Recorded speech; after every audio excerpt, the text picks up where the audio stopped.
difficult times can break us or make us. We can be challenged or we can be changed. I choose to be changed when I am challenged. Adversity challenges and pushes us to accelerate the development of our greatest potential. Adversity and failure can actually become the catalysts for our success in life. Bob Johnson is the president of BET, and he says adversity can either break us or make us. The same hammer that breaks the glass also sharpens the steel. J. Willard Marriott says, good timber does not grow with ease. The stronger the wind, the stronger the trees. How many strong trees do I have in the house this morning? What does Proverbs 24:10 says? It says, if you faint in the day of adversity, your strength is small. We know that Satan comes to steal, kill, and destroy, but Jesus said that I've come to give you life and life more abundantly.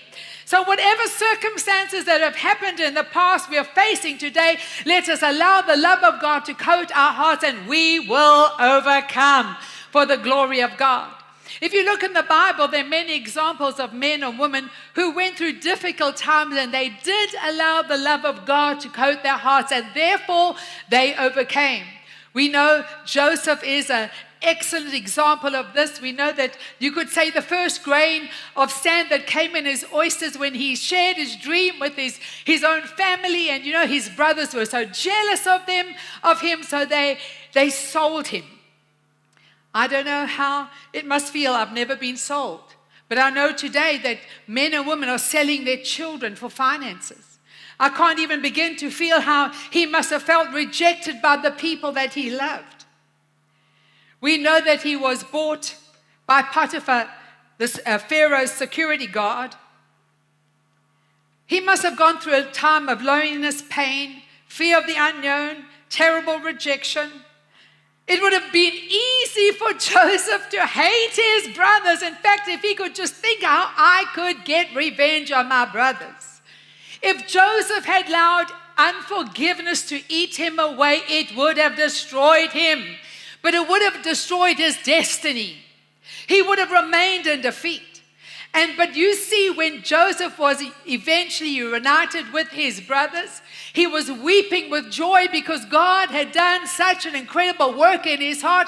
So when he saw his brothers, he loved his brothers. Because Joseph was willing to forgive his brothers, regardless of what they had done to him. And therefore, God could heal his heart and fill it with joy. And because Joseph was prepared to deal with these problems God's way, God was able to cause Joseph to triumph.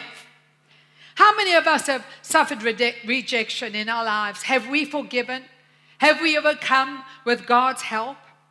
Or are we stuck in the past because of unforgiveness? But today I believe that God is going to do something, a miracle in our heart, and we're going to make a decision today that we're not going to get stuck in the past, but we're going forward into the glory of God. The second grain that came of sand that came into Joseph's oyster, I believe, was when his boss's wife wanted to commit adultery with him. Remember? But he stood for righteousness and he ran away from his boss's wife. And what happened to him? When he was trying to do the right thing, he got accused of doing the wrong thing.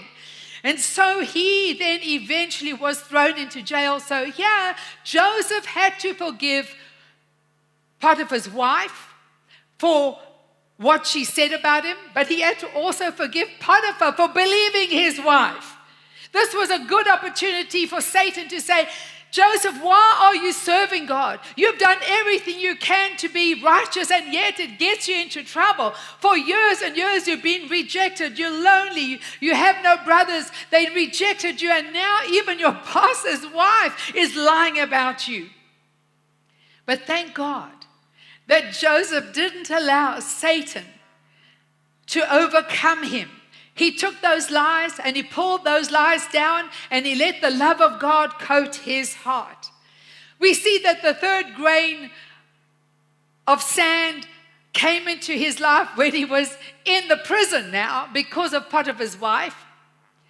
And then the cupbearer and the baker had dreams. But listen, family, They came to him and they said, we had dreams and we don't know how to interpret them.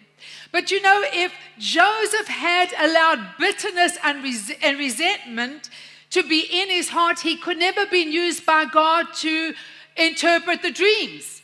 So even in the prison, he had the right relationship with God, and God used him right in the prison. He interpreted the dreams for the cupbearer and the baker. He told the cupbearer, in 3 days you're going to be restored, and the baker, in 3 days you're going to have your head chopped off. So nevertheless, he said to the cupbearer, don't forget me when you go and see Pharaoh. But what happened, family? The cupbearer forgot Joseph for another 2 years. He had to stay in prison for another 2 years. Again, he had to forgive the cupbearer.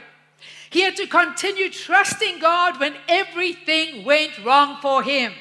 From the age of 17 to the age of 30, for 13 long years, everything went from bad to worse, but yet he never gave up on his faith with God and his relation with God, and he walked in peace and forgiveness of heart.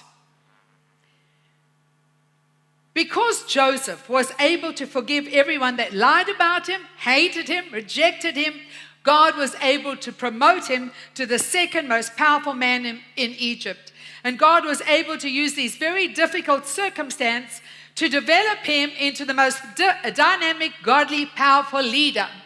And while we are going through difficult things, if we allow God's love to coat our heart, God is going to develop us and use us, and He will promote us if we keep the right heart attitude. Thank you for watching Dr. Bev's YouTube channel. We will continue to offer dynamic and uplifting highlights from Dr. Bev's messages. Please take the time to like and share the videos. And most importantly, don't forget to subscribe to the channel. Keep watching the Dr. Beverley Wolmarans YouTube channel.